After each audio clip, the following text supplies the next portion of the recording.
friends, welcome back to our channel. So in the previous session we have seen the dictionary concepts, and today's session will discuss about the object oriented concepts in Python programming. So OOPS concept in Python.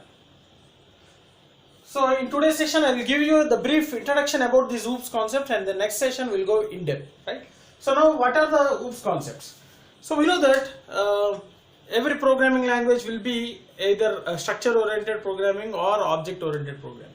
So here our Python programming will support the object oriented concepts. So if it is an object oriented concept, so everything will be implemented in terms of classes and objects. If it is a structure oriented programming, everything will be implemented using functions. Now we'll go with the object oriented concepts. So what are the object oriented concepts? So the first one is class, object, abstraction, encapsulation,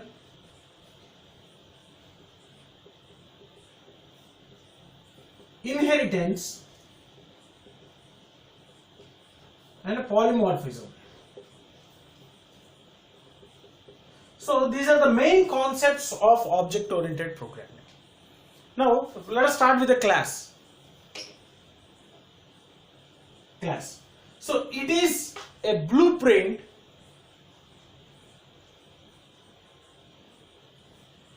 which is followed by objects.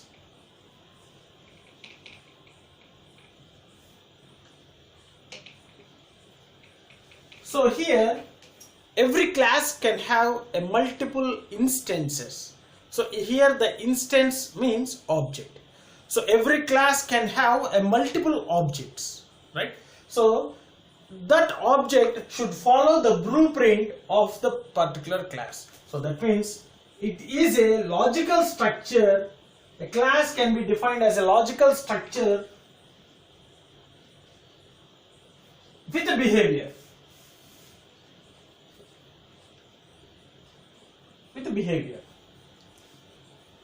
Right? So whatever the blueprint or whatever the structure we define for the class, that should be followed by the objects which are created for that particular class. So these are called instance of a class. So object, what is meant by object? So object is an instance of a class. So here a class can have the attributes and functions. Attributes and functions. Right? So attributes gives the information about the class. This we can call it as a data, and this we can call it as a functions. So every class will be having the data and function, and if one class wants to communicate with the another class, so here the communication means invoking the functions of one class to another class. So communication is meant with invoking the methods or functions which are available in one class with the another class. So that communication cannot be done directly through the classes, and in order to have the communication, that will be done only with the help of objects. So that means, so with the help of object only we can access the methods of a class. With the help of an object only we can access the attributes of a class. So data and function, we can access the data and function with the help of object. So these we call it as class members. Class members. So every class will be having the data and a function, right? So optional, so it may have an attributes and it may have a function, but a class can have the data and a function. That means a class members. So whatever the instance we are creating for this class, that is called an object, it may also have an attributes and functions. So whatever the attributes and functions we are created for this class, all those attributes and functions are available for this object also, that particular instance also, right? So we can access the attributes and functions with the help of object. So that's why we call it as an instance of a class, reference to a class. So every class may have multiple objects. Every class may have a multiple objects. So I will give an example for class and object. See, class is a logical structure and object is a physical entity. So class, logical structure, object is a physical entity. Right. Let us see an example.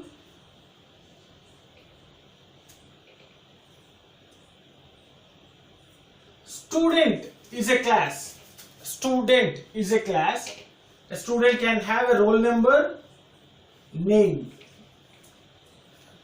Two data, that means two variables, and functions. So a student can read and a student can write. So two functions. So this is a class. And every student must follow the blueprint, right? So here, see,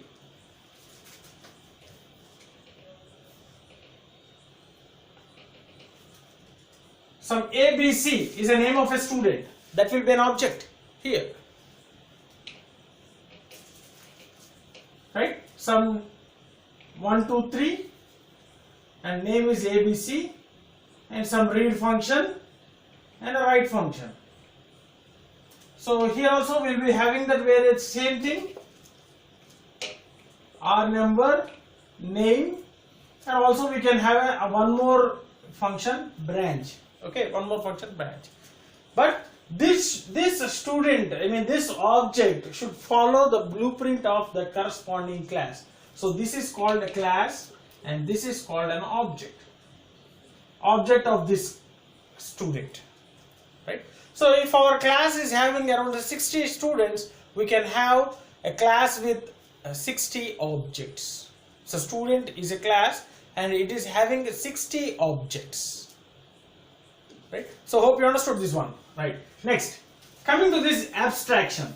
So in depth we'll go in depth in the next session. So how to create a class and how to create an object and how to access the data and function from the class. Right? So that we'll see in the next session. Next, abstraction.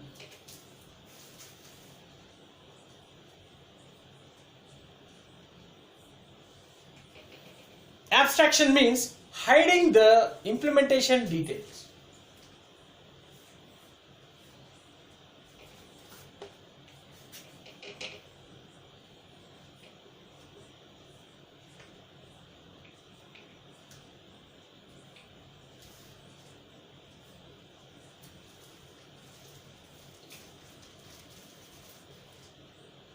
And showing the essential details.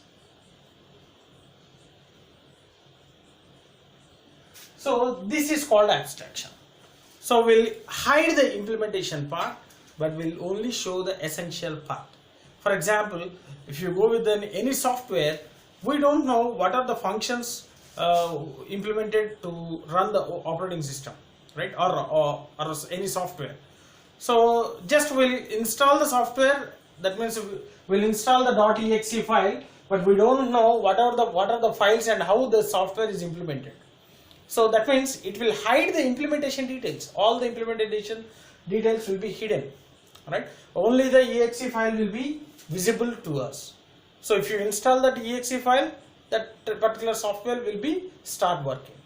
We don't know how that software is implemented, right? So that's a small example for this abstraction. So implementing the hiding the implementation details, only showing the essential parts. So this is called an abstraction. So this can be implemented in object-oriented concept. So in depth we will go with the another class, right? So next, encapsulation.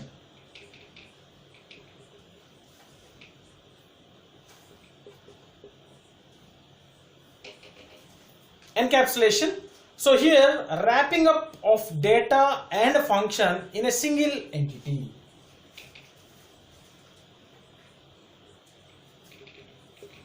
binding data and function into an single entity, so that we can call it as an abstraction. Encapsulation. So here, just now I have said that a class can have a data and a functions. So that's what I am saying. The binding up of data and functions into a single entity, that we call it as a class, right? So that's why that's how we can achieve this encapsulation. So by using the access specifiers, so there are three access specifiers. So public, protect, and private. So these access specifiers can be applied for these data and functions, right? So one is a public, private,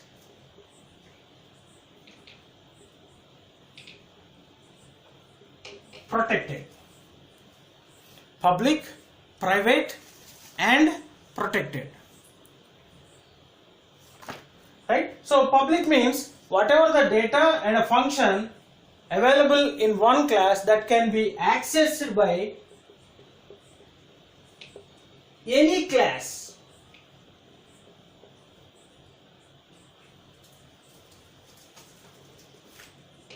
Any function in any class.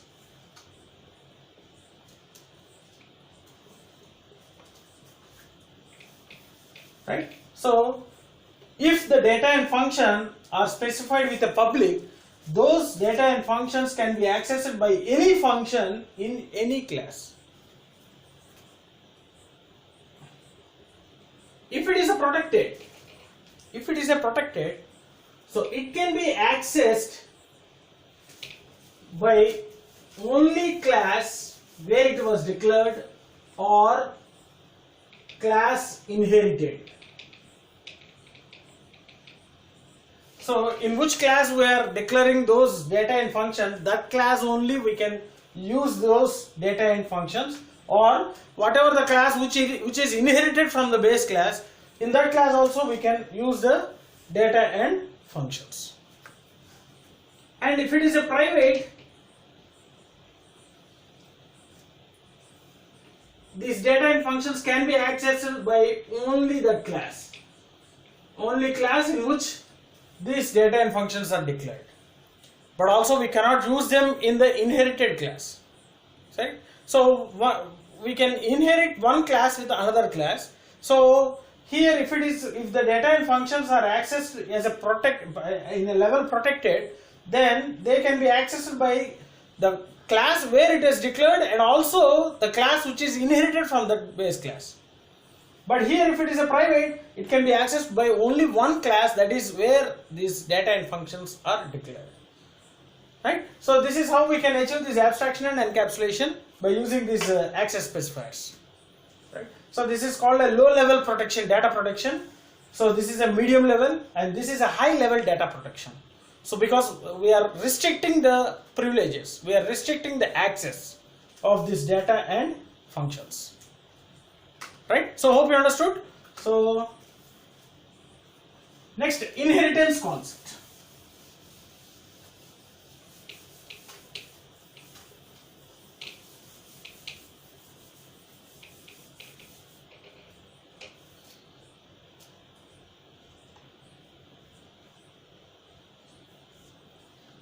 Inheritance concept means the base class and derived class. So a derived class can inherit the properties from the base class. So we can also call as a child class and parent class.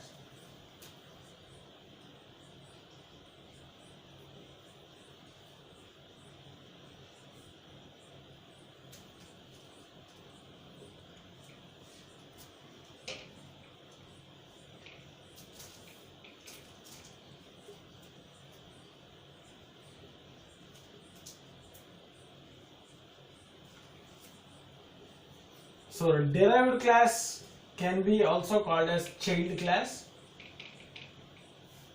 Base class can also be called as parent class. So the derived class inherits the properties of a base class. So what is actually meant by this one? I will give an example. or we can directly write here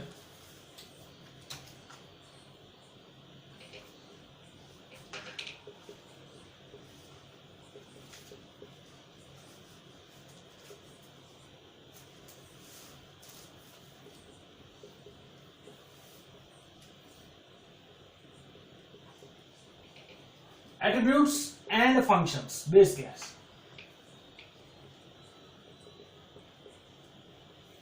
And this is a derived class. Here also we are having attributes and functions, right? So whatever the attributes and functions available in this base class, all those can be also accessed by the derived class. So this derived class will inherit the properties of a base class. That means it will be having, this derived class will be having the same attributes and the same functions which we are using in the base class. And in addition to that, we can have another attributes and other functions. So that depends upon the derived class. Okay. So this is a parent class, this is a child class. So child class will inherit the properties of the parent class. So whatever the attributes and whatever the functions we have declared in the parent class, those can be also used by the child class itself. So that is actually called as inheritance. So here the inheritance can be implemented in different ways. So single inheritance, so multiple inheritance, multi-level inheritance, right? So likewise, there are different types of inheritances. So we'll see in depth in the further classes. So but the actual inheritance concept means the acquiring the properties of a parent class by the child class. Right? So hope you understood this one, and then we'll move on to the polymorphism.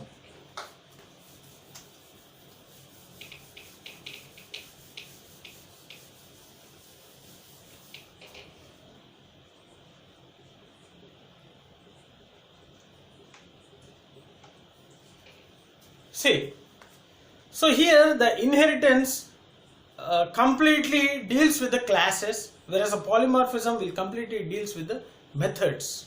Right? So polymorphism means implementing same method in different context.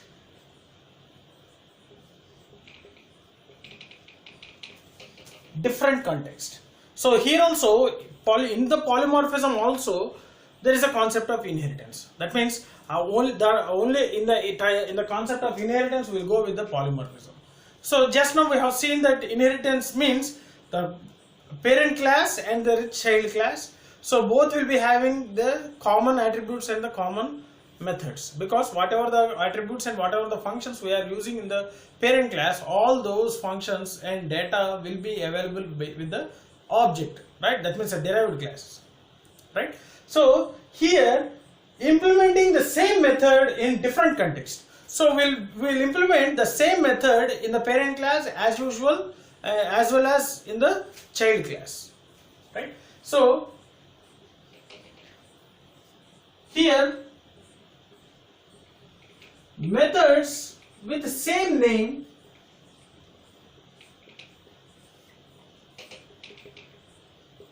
implementing in different way.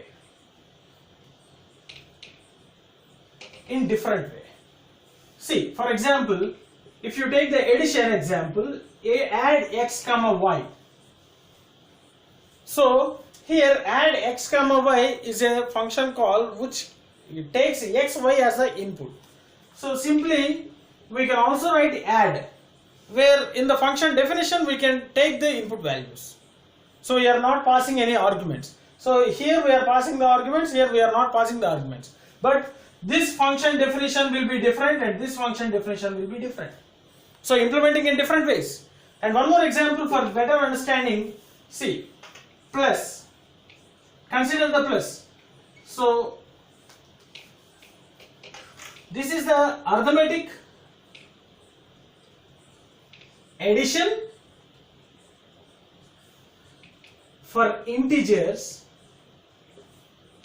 and the same thing concatenation in strings, right? So plus is an arithmetic addition for integers, plus is a concatenation for strings. So same operator implementation is different in different context. So here it is implementing as an arithmetic addition, here it is implementing as a concatenation. So implementing the same method in a different context, in different context. So such type of things we call it as a polymorphism. So this completely deals with the methods, and inheritance completely deals with the classes. So one class and another class, derived class and a base class, parent class, child class. And here also the polymorphism will be implemented in the inheritance concept. So whereas the methods will be having the same name, but they will be implemented in different context, right? So these are all about the object oriented concepts, right? So class, object, abstraction, encapsulation, inheritance, and the polymorphism.